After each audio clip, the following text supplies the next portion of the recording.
தேசிய தினத்தை முன்னிட்டு பற்பல குடியிருப்பு பேட்டைகள் சுற்றுப்புறத்திற்கு உகந்த பொருள்களால் வட்டாரத்தை அலங்கரிக்கின்றன. வசிப்பிடத்தை அழகுபடுத்துவதுடன் அந்த முயற்சிகளின் வழி மக்களுக்கிடையிலான பிணைப்பும் வலுப்பெறுகிறது. பார்த்து பார்த்து கவனமாக செதுக்கப்படும் கலைப்படைப்புகள்.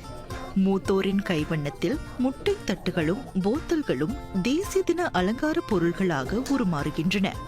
பிளாசம் சீட்ஸ், டச் சமூக சேவைகள், இன்டராக்ட் கிளப் ஆஃப் சம்பவாங் ஆகிய அமைப்புகள் குடியிருப்பாளர் கட்டமைப்புடன் இணைந்து மூத்தோருடன் அடிக்கடி நடவடிக்கைகளை நடத்துவதுண்டு. இம்முறை தேசிய தினத்திற்கான சிறப்பு ஏற்பாடுகள்.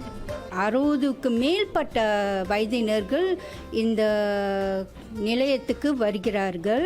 எங்களுக்கு 6 இடங்கள் இருக்கிறது. 200க்கு மேற்பட்ட முதியோர்கள் இந்த நிலையத்தில் வந்து சந்தோஷமாக இருக்கிறார்கள். கைவினை பொருள்கள் முழுமையடைந்தவுடன் சம்பவாங் சென்ட்ரல் வட்டாரத்தில் அவை காட்சிக்கு வைக்கப்படும். எனக்கு ரொம்ப பிடிக்கும் ட்ராயிங் பண்ணுறதுக்கு. நாங்கள் வந்து இங்கே வந்திருக்கோம் தேசிய தினத்துக்காண்டி. நல்லாவும் இருக்குது பார்க்குறதுக்கு. செங்காங் ஈஸ்டில் முட்டை தட்டுகளும் போத்தல் மூடிகளும் வேறொரு அவதாரம் பெற்றன. 2 மீட்டர் அகலம், 3 மீட்டர் நீளம். முதலில் கலைப்படைப்பாக உருவாக்கப்பட்ட இந்த கொடி பின்னர் அதற்கு முன்னால் நின்று புகைப்படம் எடுத்துக்கொள்ளும் வசதியாக மாற்றப்பட்டது.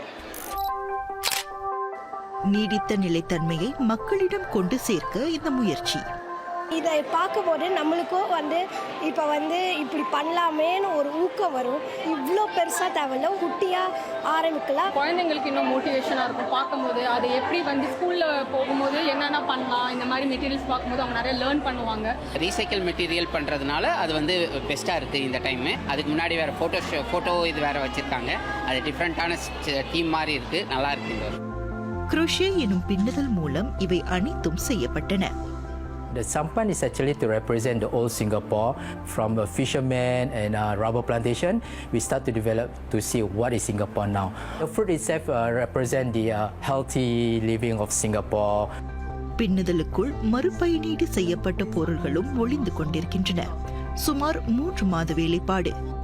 கலைப்படைப்பை தாண்டி தங்கள் ஆற்றலும் நம்பிக்கையும் வளர்ந்ததாக கூறினர் அதில் ஈடுபட்டோர். நட்பும் மலர்ந்தது. துண்டுகள், பூந்தொட்டிகள், டயர்கள் போன்றவை கேன்பரா வட்டார சமூக தோட்டத்தில் கேலி சித்திரங்களாக மாறின. பொழுது சாய்ந்ததும் இடத்தின் அழகே தனி. வட்டாரத்தில் அதிகமான இளம் குடும்பங்கள் உண்டு. கேலி சித்திரங்களை காண வரும்போது அவர்களுக்கு தோட்டக்கலையில் ஆர்வம் பிறக்கும் என்பது நம்பிக்கை. அலங்காரங்கள் இடத்திற்கு இடம் மாறினாலும் ஒரு சில அம்சங்களில் மாற்றமில்லை. நாட்டின் பிறந்த நாளை கொண்டாடுவதில் உள்ள ஆர்வமும் சுற்றுப்புறத்தின் மீதான அக்கறையும் நன்றாகவே வெளிப்பட்டன.